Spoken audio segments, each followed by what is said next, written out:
Good afternoon. Welcome to our contemplative sit this Thursday. And in this contemplative silence, we will bring in our hearts all the intentions of those who are asking for our prayers, especially for those who are asking for healing. Welcome. Please sit with your spine straight. Close to our sitting on the chair. Your feet flat on the floor, fan put apart. Hindi po tayo nakasandal sa mga upuan. You may gently close your eyes. Just pay attention to your breath. As you inhale deeply and exhale very, very slowly, and just rest. This is our time to rest for a while. You will rest your mind from thinking, and you will rest your body from moving. Just inhale deeply, exhale very, very slowly, and just pay attention to your breath. Now you will hear the 7 sounds of the bell. Please follow the sounds of the bell.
And even if we are deep in our contemplative prayers, when God calls, the schedule of our God must be followed.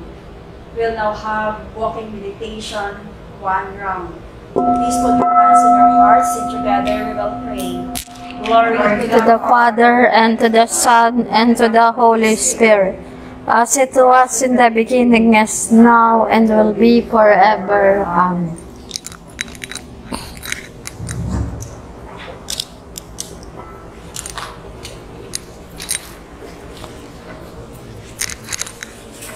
As we walk, we continue to pay attention. Walking is also a form of contemplative prayer. We continue to inhale and exhale and pay attention to our feet.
The Lord be with you. And with your spirit. A proclamation of the Holy Gospel according to Saint Mark. Glory to you, O Lord.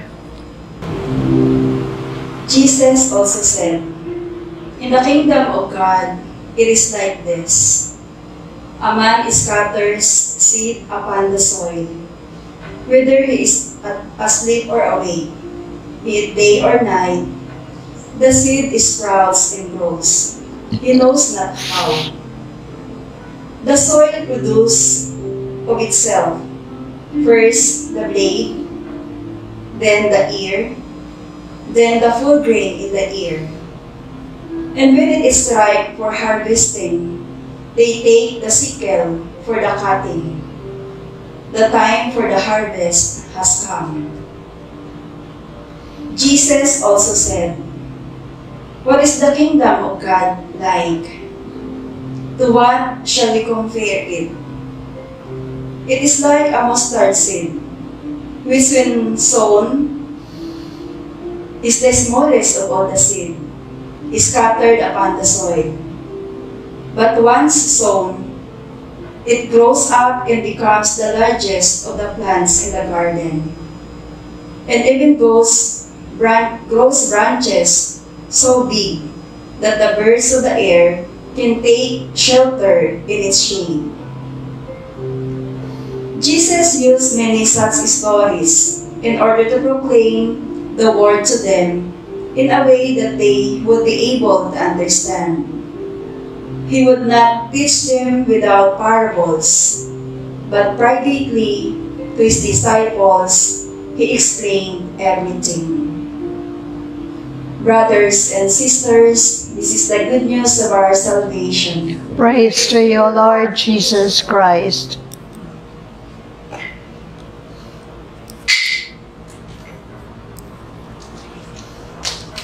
Good afternoon, everyone. Good afternoon, sister.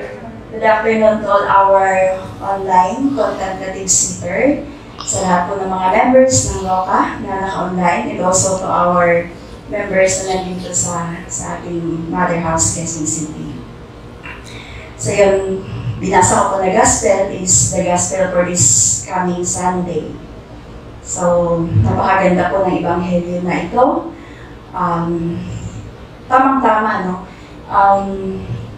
Itong parable si Jesus about the seeds, kung saan kinukumpara niya yung kingdom of God, ay mas madali nating maunawaan kung tayo ay farmer. Sino po ba yung mga may experience na maging farmer dito? Ayun, si Tita. Sino pa? Wala na. So ako ay nagpapasalamat dahil isa din akong padre magsasaka bilang in charge ng aming Rica Farm sa Regina Rica. Kaya talaga pong yung observations sa mga seed ay madali talaga nating maintindihan. Si Jesus during that time, gumagamit siya ng mga parables para ipaliwanag ang kaharian ng Diyos. Naisip ko tuloy, siguro si Jesus was also a farmer. Or he was very much in touch, no, sa creation. And during that time, talagang marami naman yung mga farmers ng mga panahon na yun. No? Yun ang pinaka-source ng kabuhayan ng mga panahon na yun, yung industry ng farming. At itong parables na ito ni Jesus about the seeds, the mustard seed, ay matatagpuan lang po ito sa Ebanghelyo ni Mark. No? Si Mark lang yung nagsulat tungkol dito. Una doon ay ipinaliwanag yung kaharian ng Panginoon. Ano po ba para sa atin yung kingdom of God? Lahat tayo ay hinihintay, no? Yung kingdom of God. Pero naniniwala ba kayo na we can already experience the kingdom of God even here, right now? Diba? No? Na-experience na talaga natin. No? Kung iintindihin natin mabuti itong ebanghelyo ng ating Panginoon, nandito na sa atin, pwede nandito na sa atin, pwede maranasan na natin po itong kaharian ng Panginoon. Isa-isayin natin yung mga element na ginamit ni Jesus doon sa Ebanghelyo. Una yung seed, no? Yung mustard seed. Yung seed, ano ba itong seed, no? Maikumpara po natin ito to the Word of God, no? Yung magandang balita ng ating Panginoon.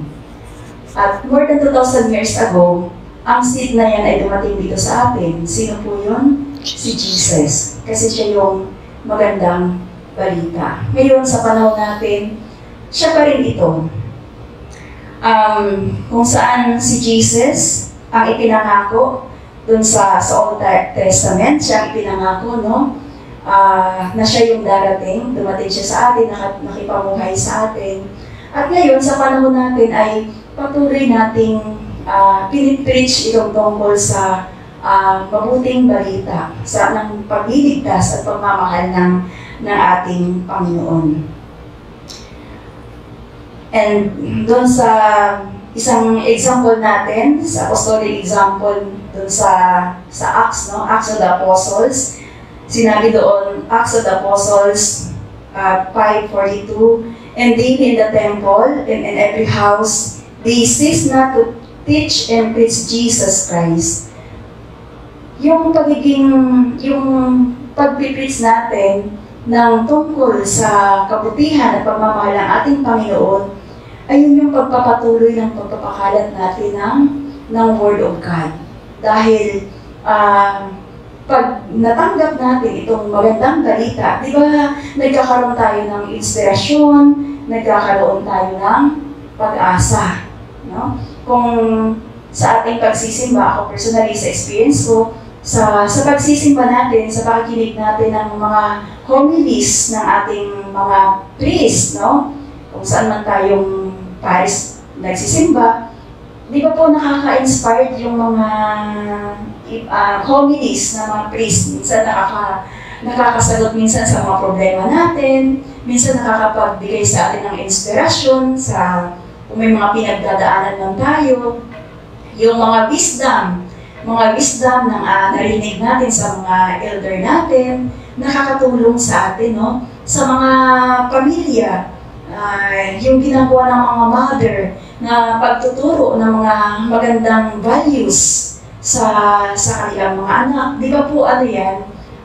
Word rin yan na magandang mga salita, inspiring na mga pangaral na binibigay natin sa mga anak, natatanim yun sa kanila. Parang seed yun na natatanim sa kanilang mga puso at isip.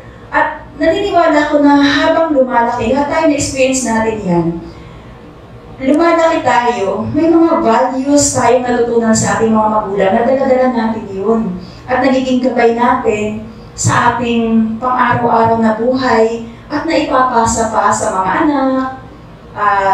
Kami mga sisters, walang anak, pero naipapasa namin sa mga pamangkin, naipapasa namin sa mga kabataan na mayroon kaming pagkakataon na ma-share, no? Yung mga wisdom na yun, yung words na yun na nanggaling sa ating mga ninuno, mga magulang. Or yung narinig natin ng mga pangaral sa homilies ng mga priest, or in our case, sa mga wisdom na narinig natin sa ating foundress, no? Especially si Epi, di ba? Yung mga aral na natutunan natin sa kanya, nandyan sa ating puso, nandyan sa ating isip, no? So, nagsisilbi siyang seed na nakatanim sa ating puso. Na minsan, kahit minsan hindi natin naalagaan, pero patuloy na nandyan yan sa ating puso, nakatanim. And ano naman po yung ground, di ba? Ginamit yung ground. Ano yung ground? It is the heart and the mind of humans, na kung saan doon po lumalago yung seeds, no? Kanina sa aming lecture divina na i-share ko bahagi ko sa aming sharing, yung observation ko sa mga seeds, no? Kasi nga bilang nagpapa-germinate ng seeds at nagta-transplant ng seed, kasi napansin ko, yung last na planting season namin ng mga upo at kalabasa, matataba talaga yung mga tumubo na mga halaman. Talagang more or less 1 month na bulaklak talaga. Considering na nakalagay lang yun sa plants, na patent yung mga plants namin. So, ang taba, namunga, hanggang ngayon nagbubunga pa din. Pero ngayong nagpatanim uli ako ng mga seeds ngayong siguro March, ganyan, payat. Payat yung mga tumubong seeds. Sabi ko pa kanina umaga doon sa mga farmers namin doon sa Rica, paano naman ito, yung opo, kasi napayahalos ng tingting yung katawan. Paano ito magdadala ng bunga? Mga mapuputol na. And I realized, very important po yung soil, yung ground. Yung seeds, lahat ng seeds maganda. Lahat ng mga Word of God maganda. Lahat ng mga pangaral natin sa mga anak, sa mga pamangkin, mga homiles ng mga priest, mga narinig natin ng mga magandang bagay, lahat yun maganda.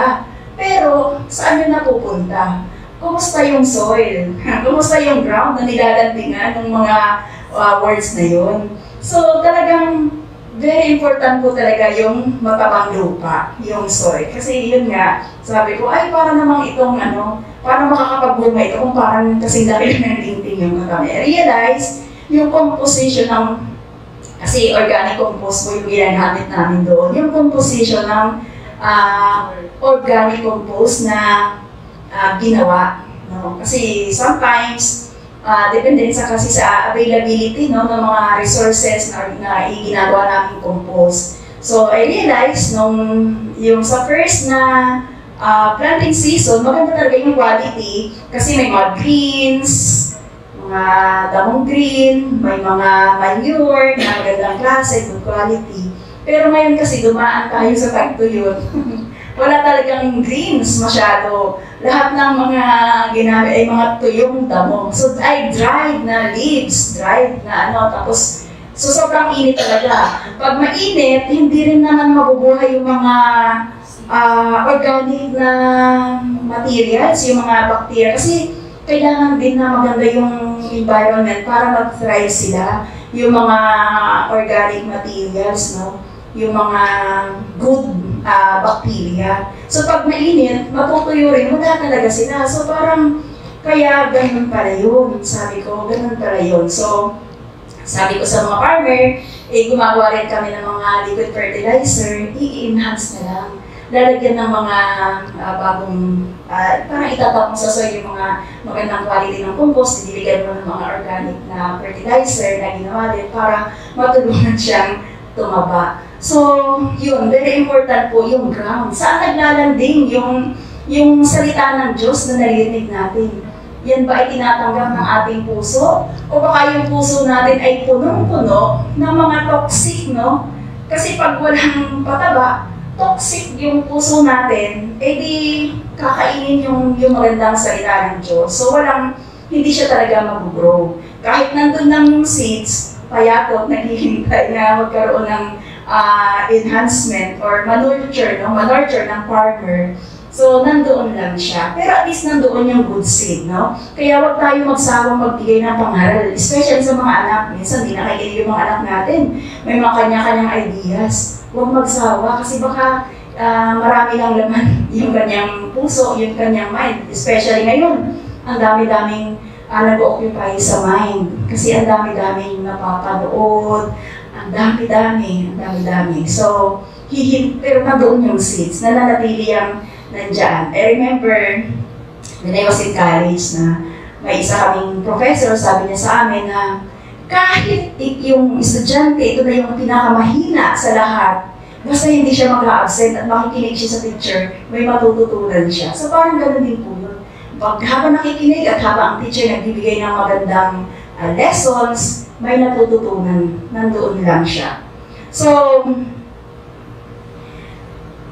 yung throwing the seed, no? Yung pagtatapon ng seeds, di ba? Meron tayong sa isang ebanghelyo natin na tinatapon yung seeds, may napunta doon sa in connection, napunta sa matabang lupa, napunta sa mabatong lupa. Maikumpara natin yan sa winning of soul, no? Kahit tayo salita ng salita, merong ibang na-inspire, merong hindi. Kaya, pero we continue to the mission of winning souls para magkaroon ng conversion and transformation. And I believe the Catholic Christianity ay hanggang ngayon nagpapatuloy naman to, no? Marami din nagko-convert na rin. Siguro everyday marami nagko-convert. So, we continue to win souls. At yung preaching natin, hindi lang yung pagsasalita. Yung sa bawat isa sa atin, the way we live our life, the way we live the gospel values. Kasi naman sinusundan natin. Sinundan natin yung ipinakita halimbawa ng ating Panginoong Jesus. Sometimes, we also fail, pero we continue to try, no? We need talaga each other, no? Parang tayo yung mga seeds, tayo yung mga grounds, yung mga seeds na nasa ating puso. We continue yung parang magsiserve as farmer, mag-i-enhance ng mga nandyan na sa puso natin. And pag nagpipreach tayo, hindi natin pipreach yung sarili natin, si Jesus. Always yung gospel ni Jesus, especially yung kanyang mga tinuro ng mga panahon na yun. And sinabi din doon sa gospel na yung farmer, kapag nilagay niya na yung mga seeds, pinapa-germinate na, maghintay ka na lang talaga. Wala naman magagawa ang farmer. Wala naman talagang magic ang farmer para tumubo. Sabi doon, matutulog lang siya day and night and wait for the plants to come out. Ganun po talaga. Minsan talaga amazing. Amazing na paggising mo, may mga seeds na paggising mo, kinabukasan, unti-unti nang lumalabas. Meron mga seeds na may naabot ng 2 weeks para mag-germinate. So, depende rin talaga yun siguro sa soil or depende rin sa pag-nurture ng farmer. At nakakatawang tingnan, siguro ba yung pakiramdam ni Lord pag nakikita niya yung seeds na tinanim niya ay nag-germinate na or lumalago na at nagbubunga na. So may mga seeds na 3 days pa lang parang pwede mo nang i-transplant. Mataba yung lupa, mabilis lumaki, mataba talaga siya. And may mga seeds pa rin na, sabi mo nga, na-observe ko, merong isang seed na, kasi di ba minsan ganun yung size ng seeds, ano? Yung maliit na bahagi, yun yung parang roots niya, doon lumalabas yung roots. Yung medyo malaking bahagi, yung leaves. Minsan, parang nabaliktad yung pagpalagay doon sa seedling tray. Nag-germinate naman siya upside down. So, nakataas yung ugat. Yung leaves, nandun sa soil. Pero nag-germinate pa din po. So, amazing si Lord, ano? Kasi talagang inaalagaan pa rin niya. Inaalagaan pa rin niya because of the rain, the air, the sun. Nag-germinate pa rin po talaga. So, ibig sabihin, kahit sa anong paraan pa dumating yung seed sa mga puso natin, malalago at lalago siya mag-germinate siya. Siyempre, kung ikaw yung farmer, pag tinatransplant, maayusin mo naman siya sa tamang posisyon na yung roots ay nandoon sa ilalim. So, yung mga observation na minsan nakakatuwa, kaya nakakatuwa din po talaga yung mag-farming. Kasi maganda rin po yung experience. Talagang everyday ma-experience yung kaharian ng Panginoon. Ibig sabihin, talagang the Lord God guarantees our growth. Kahit ano pa, kahit gano'n pa yung katagal, magkakaroon talaga ng growth sa atin.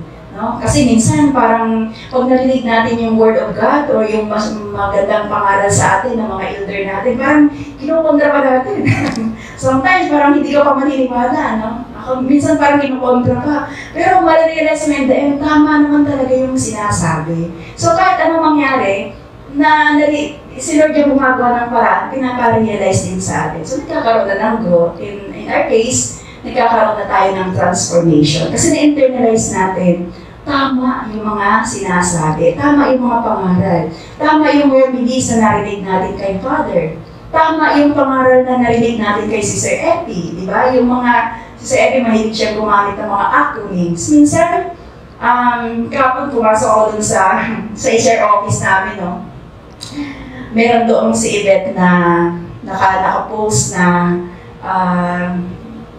acronym ng welcome. Tapos, ay ganda naman, binasa ko.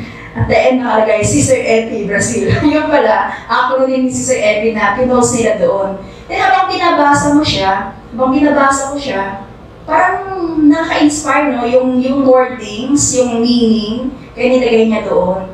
So, minsan, yung parang seeds na yun, no? Seeds na nabasa ko, pumasok sa akin, and na-inspire ko. So, ganun po yun. Minsan din natin malalaman kung kailan at kung saan papasok itong seeds na ito, itong word na ito, or itong inspiring words, at I believe lahat yun ay galing kay Lord, no? Kahit pa minsan ginagamit yung mga tao, yung humili ng mga priest, ginagamit yung mga elders natin, bibigay ng inspiring words sa atin, I believe lahat yun ay nanggaling kay Lord. At kung pumasok sa ating puso, tago sa ating puso, so nagkakaroon po ng growth. And I believe na yung grasya din ng Panginoon, yung tumutulong sa atin para magkaroon ng realization na gano'n, ng growth na gano'n. And doon sa verse 22, nung binasa kong gospel, sinabi doon na, so that the birds of the air can make rest, can make nest in its shade. That is the blessing of the kingdom. Diba? Ibig sabihin, pag nagbunga na itong seeds na lumago na, naging halaman na at nagbunga na, dumadapo yung mga ibon. So nagkakaroon siya ng pahingahan doon. Sa Regenery ko talaga mag-witness natin yan everyday. May mga ibon na pabalik-balik siya sa puno na ito. Bakit? May shelter. May pagkain pa siya doon. Nandoon yung mga worms na kinakain niya. So kaya bumabalik-balik. So in our life, sa ngayon, kung napansin niyo ang inyong mga anak, ay pabalik-balik sa inyong bahay kahit sila ay matatanda na ayaw pong umalis, the kingdom of God is in your house. Ibig sabihin, komportable sila sa bahay ninyo. Ayaw nilang umalis dahil masaya sila doon. And natatawa si Tito Mandy kasi ang kanyang mga anak ay talagang nasa kanila pa. Ibig sabihin, talagang nahanap nila yung kaharian ng Diyos sa tahanan. No? Si Tita Monet ay congratulations kasi ang kanyang anak ay yung 4-year course yata nakuha ng 2 years. Very di ba? Medicine. So parang because of the guidance, no? Yung mga mother, parang tayong mga farmer na nag-nurture, nag-enhance ng ating mga anak. Pero kung ang anak nyo ayaw na umami sa bahay ninyo, eh bakit, di ba? So kung tayo, pabalik-balik tayo sa family, yung mga anak, or sa community, pabalik-balik, gusto natin mag-stay doon sa community kasi nandoon yung kaharian ng Diyos. Kung nararamdaman natin na tayo ay safe, tayo ay secure, tayo ay free, na ipakita yung kung ano tayo, the kingdom of God is there. And that is the blessing of the kingdom. Kaya, sabi ko kanina, ngayon pa lang, we can experience na itong kingdom of God. Hindi tayo maghihintay na kailan pa, di ba? Kailan pa, experience na natin dito. Kung baga dito nga sa lupa daw, yung parang practice natin kung paano tayo mabubuhay sa kaharian ng Panginoon. Siyempre, very important yung role ng parents kasi being basic component of our society is the family. No? And sa mga communities din, sa aming mga sisters, iniiwan namin yung mga family namin. Pero, syempre, sila pa rin naman yung, pinanggalingan kung bakit naisip namin na maging madre or ginusto namin na maging madre para ibahagi yung pagmamahal na naranasan natin sa Panginoon sa pamamagitan ng mga pamilya. So, pumupunta tayo pumupunta sa Dominican Sisters of Regina Rosary, and nahanap namin din yung Kingdom of God dito sa community. So, ganun po yun. Kayo din, pumupunta kayo dito sa Mother House para mag-contemplative sit, o si Tito Fred tuwing nandito sa Pilipinas, pabalik-balik. I believe because you found something. You found something, and that is just like the kingdom of God. Bakit nasustain natin yung pagbalik-balik natin dito? Because na-experience natin si Lord. Sa Regina Rica. Sa Regina Rica talaga, every Sunday, o kanina ang dami-dami doong first-timers. Kahapon ang dami-daming first-timers. Ang dami-daming tao. Of course, holiday naman kahapon, pero ang dami-dami pong tao. And tuwing dinadasal yung prayer of healing ni Sister Evie, talagang makikita mo maraming lumuluha. Walang maraming moment na pag dinadasal yung prayer for healing, marami talagang lumuluha. Because na-experience nila yung presence ni God. Comfortable sila doon. Na pagdating nila, may mga welcoming na mga sisters, mga welcoming na mga volunteers, mga welcoming na mga employees. That is already experience of Kingdom of God. Sabi nga ni Father Joby, lahat na pupunta doon baka mapagod. Baka mapagod sa buhay. Mapupunta doon baka may problema.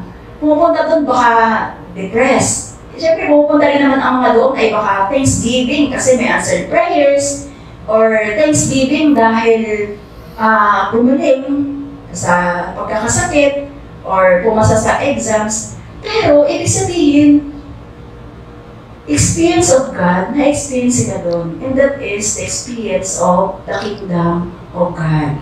Kung saan tayo komportable, nakagaya ng mga ibon na nakakapagpahinga, naggumawa pa ng kanilang mga pugad, nest. Ibig sabihin, gusto na nila mag-stay forever. Simulan natin sa mga pamilya, no? Yung patuloy na pagbibigay ng magandang payo, pagpapakita ng magandang halimbawa ng values sa mga kabataan. Ngayon, ang hirap kasi ang dami-daming distractions, pero huwag magsawa na magpangaral, no? Sa mga online natin, especially sa may mga pamilya. Very important po talaga yung pamilya, yung role ng pamilya, no? Para sa una sa pagdami ng mga bokasyon, good vocations comes from family na na-experience nila yung pagmamahal ng Panginoon. Kaya very important po yung role ng parents, of course yung role ng mga teachers, yung role ng mga grandparents, mga tita, mga tito. Very important, kabahagi po lahat sa pagpaparanas ng kaharian ng Panginoon para sa ating mga kabataan at pagpapalaganap ng mabuting balita. Isa lang po ang ating reference. Of course, yung gospel ng ating Panginoon. Yun ang reference natin para sa buhay na ito. Ang reference na natin ang pagmamahal, no, ng Panginoon na itinuro niya sa atin. Yung kanyang mga magagandang halimbawa, yung kanyang magagandang sinasabi, no? Babasahin lang natin yung Bible. Kung di man natin mabasa, minsan pag binasa natin, hindi natin maintindihan, magsimba lang. Sabi nga ni Father Joey, Father Jun, magsimba lang everyday kasi binabasa dun yung gospel. May makukuha ka, no? May mapupulot tayo. So kaya very important din na talagang dadalhin itong ating mga kabataan sa simbahan. Kahit pa nga daw makukulit, dadalhin natin sila. Kasi hindi natin alam, pag may makakarinig at makakarinig yan ng isang salita or isang homily ng priest na makakatouch sa puso at magiging gabay natin sa ating buhay. Believe lahat tayo. Kasi ako meron ako. Sa buhay ko, may mga taong pinadala ang Panginoon na nakapagbigay ng inspirasyon. Yung mga values na yun ay hanggang ngayon dinadala-dala pa rin natin at itinuturo natin sa mga kabataan, sa ating mga anak, sa ating mga pamangkin, sa mga apo nyo. So, kaya po yun yung para sa akin yun yung pagpapalaganap ng mabuting balita ng ating Panginoon sa pamamagitan ng ating pagbibigay ng halimbawa, sa pagpapakita ng ating buhay, hindi natin kailangan magsalita, yung witnessing natin, no? Or sa patuloy na pagpapangaral. Huwag din magsawa na magpangaral sa ating anak. Kasi ako, nalala ko ngayon, minsan pag yung mga pinangaral ng nanay natin na maganda, hindi natin nakakalimutan habang buhay. Kahit malanda na tayo, naaalala natin yun. And at every moment, may mga dumating sa moment sa buhay natin na naaalala natin yun kasi nagagamit natin ang experience natin. So, we all continue to preach the good news of our God. Amen. Please open your Radiance book on page 58.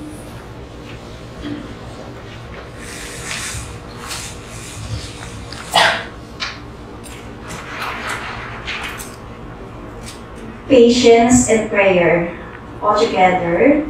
When the idea is not right, God says no. No, when the idea is not the best, No, when the idea is absolutely wrong.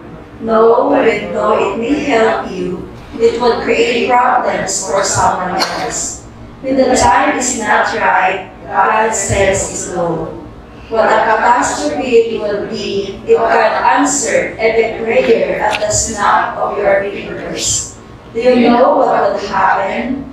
God will become your servant, not your master, instead of you working for God. When you are not right, God says grow. The selfish person has to grow in unselfishness. The cautious person must grow in courage. The timid person must grow in confidence. The dominating person must grow in sensitivity. The critical person must grow in tolerance. The negative person must grow in positive attitudes. The pleasure-seeking person must grow in compassion for suffering people. When everything is all right, God says go. Then miracles happen. A hopeless alcoholic is set free. A drug addict finds release. A doctor becomes a child in his relief. Diseased vision responds to treatment and healing begins. The door to your dream suddenly swings open, and there stands God saying, go. Remember, God's delay are not God's denials. God's timing is perfect. Patience is what we need, and prayer.